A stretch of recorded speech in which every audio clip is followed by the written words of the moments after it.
dalam strata yang lebih tinggi dan niatnya hanya untuk menggampangkan dia untuk mendapatkan posisi di tempat pekerjaan, hati-hati.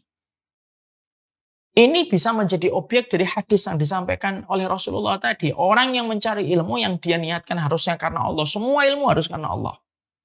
Apalagi yang belajar tentang ilmu akhirat. Lalu dia niatkan ketika mencari ilmu itu hanya untuk mendapatkan kenikmatan duniawi, tidak akan bisa mencium baunya surga.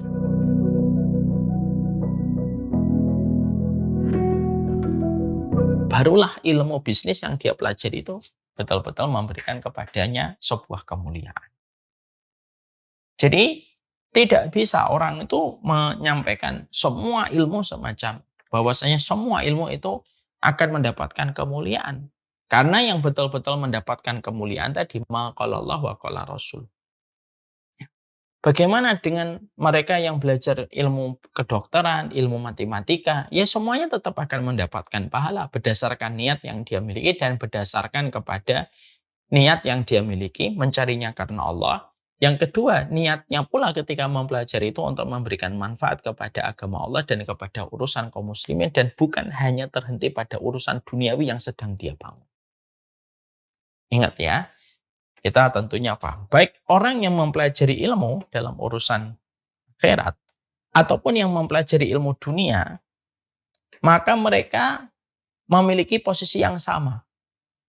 Bahwasanya mereka terancam kalau mereka tergelincir masalahnya. Orang yang mempelajari ilmu Allah dan Rasulnya itu pun terancam dengan masalah kalau mereka tergelincir masalahnya. Yaitu apa? Man ta'allamal ilma yubtagha bihi wajhullah la yata'allamuhu illa liyusiba aradan minad dunya lam yarih raihatal jannah. Maka siapapun yang belajar ilmu yang harusnya setiap ilmu diniatkan untuk Allah, lalu dia niatkan ilmu yang dia pelajari itu yang harusnya diniatkan untuk Allah, tapi dia niatkan mempelajari ilmu itu untuk mencari sekeping dari kenikmatan dunia, maka dia tidak akan mencobanya surga. Ini baik yang belajar ilmu akhirat tentang perkataan Allah dan Rasulnya, apalagi yang mereka juga belajar ilmu dunia. Jadi belajar ilmu dunia itu pun niatnya juga karena ingin memberikan manfaat untuk Islam dan kaum muslimin. Bukan hanya untuk membangun kemewahan dirinya dan profit yang dia peroleh dan posisi-posisi yang dia inginkan di perusahaan yang dia bekerja di dalamnya. Hati-hati ini masalah niat ini. Melanjutkan S1, S2, niatnya harus dibenarkan dulu. Niatnya untuk apa? Kalau niatnya hanya untuk dunia dan pekerjaan yang dia inginkan supaya prospeknya menjadi lebih gampang ketika dia menambah studinya dalam strata yang lebih tinggi dan niatnya hanya untuk menggampangkan dia untuk mendapatkan posisi di tempat pekerjaan, hati-hati. Ini bisa menjadi objek dari hadis yang disampaikan oleh Rasulullah tadi. Orang yang mencari ilmu yang dia niatkan harusnya karena Allah. Semua ilmu harus karena Allah. Apalagi yang belajar tentang ilmu akhirat. Lalu dia niatkan ketika mencari ilmu itu hanya untuk mendapatkan kenikmatan duniawi, tidak akan bisa mencium baunya surga. Nggak akan bisa mencium baunya surga. Ini juga berlaku kepada mereka yang menghafal hadis, menghafal Quran, ataupun yang mereka berdakwah, ataupun mereka yang belajar tentang akhirat. Semuanya terikat dengan status yang sama. Niatnya harus karena Allah.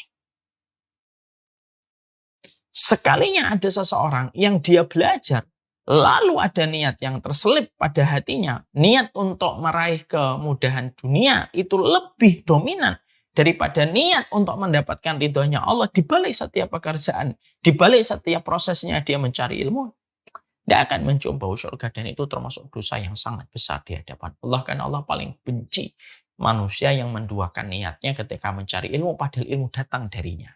Tapi dipelajari bukan untuknya, tetapi dipelajari untuk dunia yang sejatinya pasti dia akan tinggalkan. Dan tidak bisa menyelamatkan manusia. Kadang-kadang kita mendengar, fulan belajar lagi. Alasannya apa? Supaya dapat posisi yang lebih baik di kantor. Fulan belajar ini. Supaya apa? Supaya mendapatkan promosi jabatan. Belajar itu, kalau niatnya sudah untuk duniawi, selesai. Maka, naudzubillah min dzalik, dalam sebuah ilustrasi, bisa jadi ada orang-orang yang semacam ini nanti ketika dibangkitkan oleh Allah, Maka bisa jadi orang yang semacam ini nanti ketika menginginkan itu adalah karena manusia, maka bisa jadi ketika nanti dalam satu ilustrasi ketika dia di hadapan Allah, "Loh ya Allah saya ini belajar." Allah jawab, "Loh belajarmu tuh bukankah karena promosi jabatan? Bukankah belajarmu tuh supaya prospek kehidupan profesimu itu menjadi lebih lancar, karirmu lebih menanjak ketika kamu menambah studimu dan menambah strata ilmumu? Bukankah kamu belajar S2 dalam urusan misalkan fikih ataupun akidah supaya kamu mudah bekerja di instansi keagamaan yang kamu inginkan?" Maka orang yang mereka itu sudah tergelincir masalah niatnya ketika proses mereka belajar itu, maka mereka mungkin mendapatkan dunia, tapi tidak ada lagi balasan untuk mereka dalam kehidupan di akhirat dan itulah yang paling merugi. Makanya dalam proses kita kalau mau belajar lagi, misalkan mau naik strata keilmuan lagi, pastikan dulu niatnya dan kita harus berdialog dulu dengan hati kita. Benar nggak niatnya saya itu pengen S2 itu karena Allah? Ataukah hanya karena pengen tepuk tangan manusia? Benar nggak saya ini kalau belajar ini niatnya karena Allah? Atau jangan hanya untuk jabatan promosi yang saya pengen peroleh?